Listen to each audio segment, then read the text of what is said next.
Perang Yom Kippur merupakan perang Arab Israel keempat yang meletus pada bulan Oktober 1973. Nama lain perang ini adalah Perang Oktober atau Perang Ramadan, yaitu pada 10 Ramadan. Dinamakan Perang Oktober karena terjadi selama 20 hari di bulan Oktober, yaitu mulai tanggal 6 hingga 26. Yom Kippur merupakan hari penebusan dan pengampunan dosa di ajaran Yahudi. Disebut Perang Ramadan karena perang ini bertepatan dengan bulan Ramadan, di mana orang Islam diwajibkan berpuasa. Sebelum terjadinya perang ini, terdapat peperangan yang bernama Perang 6 Hari. Berkat kemenangan di Perang 6 Hari, atau Perang Arab Israel ketiga, Israel mendapatkan wilayah yang cukup luas atau sekitar 4 kali wilayah yang sudah dikuasainya. Suriah, kehilangan dataran tinggi Golan. Yordania, kehilangan Yerusalem Timur dan Barat. Mesir, kehilangan jalur Gaza dan semenanjung Sinai. Semua diambil oleh Israel. Anwar el-Sadat menjadi presiden Mesir menggantikan Gamal Abdul Nasir pada tahun 1970. Untuk mengembalikan stabilitas dan kepemilikan semenanjung Sinai ke Mesir, Sadat merencanakan perang lagi untuk mengusir Israel.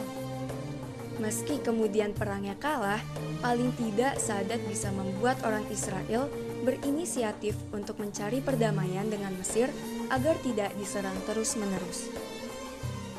Suriah, Libya, dan Mesir menyerbu Israel secara tiba-tiba. Di dataran tinggi Golan, garis pertahanan Israel yang hanya berjumlah 180 tank harus berhadapan dengan 1.400 tank Suriah. Sedangkan di terusan Suez, kurang dari 500 prajurit Israel berhadapan dengan 80.000 prajurit Mesir.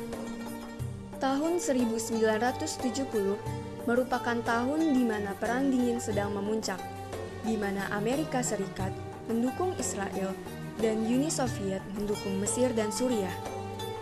Amerika Serikat memproduksi senjata terbaik lalu menyuplainya ke Israel agar Tel Aviv dapat membendung pasukan Mesir dan Suriah. Uni Soviet juga tidak tinggal diam. Melihat tindakan Uni Soviet, Amerika Serikat segera mempersiapkan kekuatannya. Kemudian, Raja Faisal bin Abdul Aziz dari Arab Saudi mengumumkan pembatasan produksi minyak. Krisis energi muncul dan negara-negara industri kewalahan lantaran harga minyak dunia melonjak tinggi.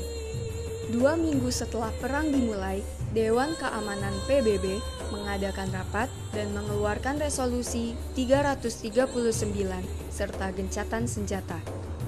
Meski dimenangkan oleh Israel, dampak perang Yom Kippur tidak terlalu buruk bagi Mesir dan tidak terlalu baik bagi Israel. Negara Yahudi itu mengalami kerugian yang besar.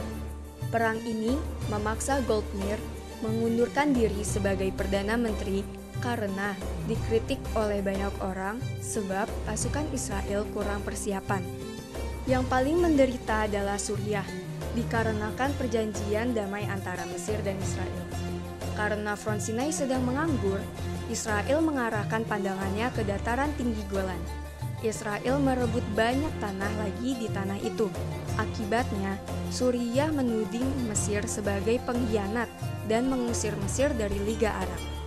Secara total, 2.688 tentara Israel tewas, kurang lebih 7.000 orang cedera, 314 tentara Israel juga dijadikan tawanan perang dan puluhan lainnya hilang, bahkan ada beberapa yang belum ditemukan hingga tahun 2003. Israel kehilangan 102 pesawat tempur dan kurang lebih 800 tank. Di sisi Mesir dan Suriah, 35.000 tentara gugur dan lebih dari 15.000 cedera. 3.800 tentara ditawan. Angkatan Udara Mesir kehilangan 235 pesawat tempur dan Suriah 135. Itulah sejarah singkat dari peperangan 6 Oktober.